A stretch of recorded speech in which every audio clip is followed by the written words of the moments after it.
गर्भातलं बाळ दिसत नाही पण सगळं ऐकतं, संवेदना अनुभवतं. बाळाशी बोलणं म्हणजे त्याच्या आत्म्याशी संवाद साधणं. गर्भात असलेल्या बाळाशी बोलणं हा फक्त एक प्रेमळ हावभाव नाही, तर हे बोलणं बाळाच्या मनावर खोल परिणाम करतं.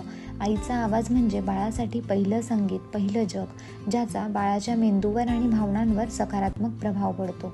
वडिलांनी बाळाशी बोलताना सौम्य आवाजात म्हणा की मी तुझा बाबा बोलतोय, तू अजून पोटात आहेस पण तुझं अस्तित्व मी दररोज अनुभवतोय. बाळा, आईबरोबर मीही तुझ्याशी जोडलेलो आहे, मी तुझी वाट पाहतोय, पण तोपर्यंत रोज तुला माझं प्रेम सांगत राहीन.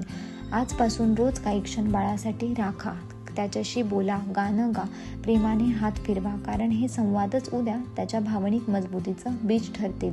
हे क्षण फक्त प्रेमाचे नसतात, ते असतात बाळाच्या आत्म्याशी होणाऱ्या आध्यात्मिक भेटीचे.